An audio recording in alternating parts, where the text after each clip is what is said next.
Coming up on Newswatch 12 at 11, sounds and tastes of the world were celebrated in Medford. And the Phoenix Talent School District got $2 million in grants to put solar panels and battery backups into some of their schools. Plus, a paving project can be bringing changes to commutes in Central Point. More on these stories and others coming up right now. Watching out for you. This is Newswatch 12 at 11. Thanks for joining us for Newswatch 12 at 11. I'm Samantha Cadera. As we're wrapping up our first week of fall, let's check in to see what the conditions will be for the next week. Now, your first forecast with meteorologist Sarah Kress. Today, definitely, we felt that heat outside. Into Medford, we had a high of 91, Montague 93. It definitely was much cooler along the coast, only 56 into Brookings. But inland, we'll definitely appreciate seeing some of those lower temperatures heading into the overnight hours. And again, we'll see some clouds sticking around as we do head into the night, but we could see some clearing as we do head into tomorrow morning. And tomorrow, it is going to be much cooler than what we saw today. 78 for a high tomorrow into Medford, into Klamath Falls 76, but it's still very close to average, so we'll be feeling very much like fall for most of the region tomorrow, and we can expect those bright and sunny skies, a few of those upper level clouds passing through in a few areas, but again looking rather nice into the 70s for most of the region. If you have any outdoor plans, definitely would recommend heading outside, and we'll talk more about what we can expect for the next week ahead coming up in our full forecast. All right, thanks, Sarah. And on to our top story of the day, an urgent message from family members of a missing woman who has not been seen for a month. The Jackson County Sheriff's Office is seeking public help in identifying this motorhome, possibly associated with Dina Pageant. The 68-year-old is described as a white woman, 4 feet 8 inches tall, weighing approximately 95 pounds, with brownish red graying hair. If anyone has information on the owner of the pictured motorhome or the whereabouts of Dina, please call ESCO Dispatch non-emergency phone number at 541-776-7206.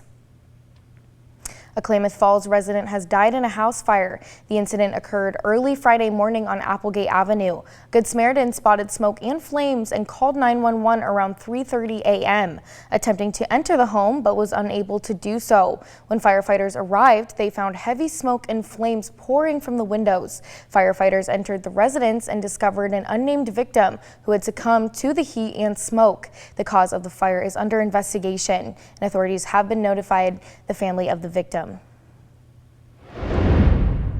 Newswatch 12's Red Barrels are out for our annual 34th annual Coats for Kids campaign. Since 1990, Newswatch 12 Coats for Kids campaign has supplied warm winter coats to children needing them.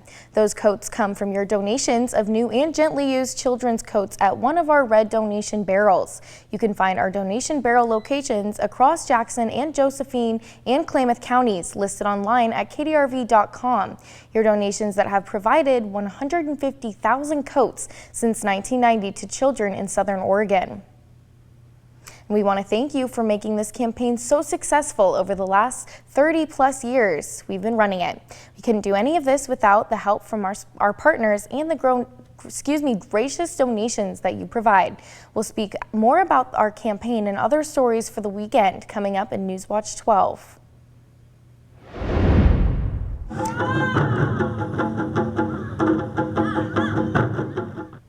Drums like these filled the air in Medford Prescott Park today for the Multicultural Fair. This year, the more than 30-year-old event brought the greater Medford community together to celebrate what makes all of us different. Today was a celebration of art, clothing, and food from around the globe. And right here in our backyard, the organizers say events like these showcase the beauty of our community and can show the children of the Rogue Valley that people who look like them are not only living in, but embraced in Southern Oregon. People of different cultures kind of make this community special, you know?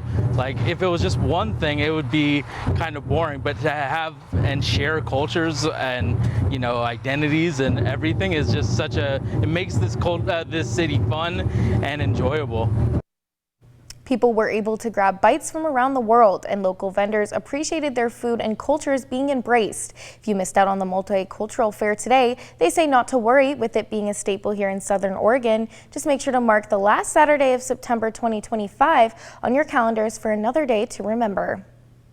And as we near the end of the first official week of fall, it's time to celebrate pumpkin patches this season. This weekend, KLZ Farms kicked off their opening weekend, and we were there to capture all the fall fun. This year, they're taking the excitement up a notch with actual monster truck rides. KLZ Farms teamed up with American Thunder, who owns the giant monster truck you're seeing on your screen. They are offering rides for kids and adults with tires on the truck that weigh over 1,000 pounds each. You don't get to ride a monster truck every day, so that I love seeing the kids. Oh, it was so much fun. We went over cars, and so it's exciting. Not only is there a real monster truck, KLZ Farms also has a cow train, rides, pumpkin picking, paintball, and spooky characters all over the pumpkin patch. For more information on their hours, you can head to our website, kdrv.com. And for those of you who live in Central Point, keep this in mind when driving. A road paving project is starting tomorrow in Central Point. Medford Water Commission and their contractors are installing a water line along Table Rock Road.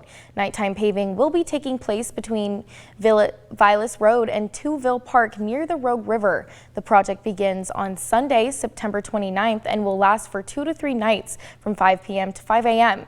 Drivers should plan to take different routes if they can. Looking ahead, the city of Ashland is looking for feedback on its proposed climate-friendly areas.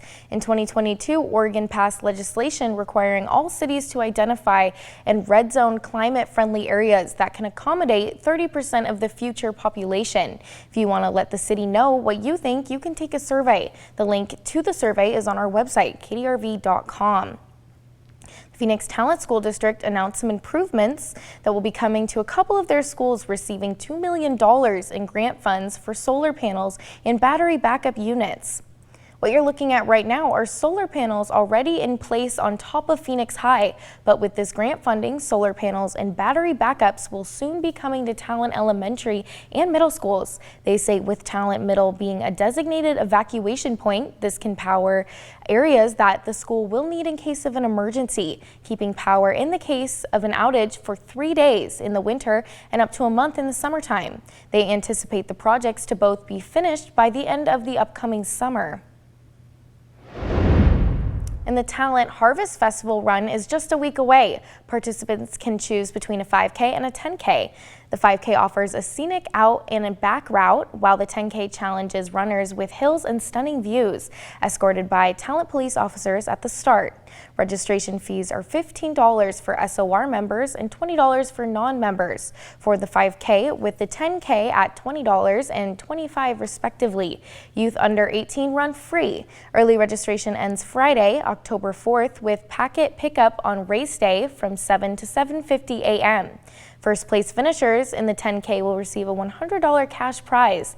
The first 200 finishers will get a cool towel. And looking ahead to Monday, trash and recycling pickup is changing for some Medford residents.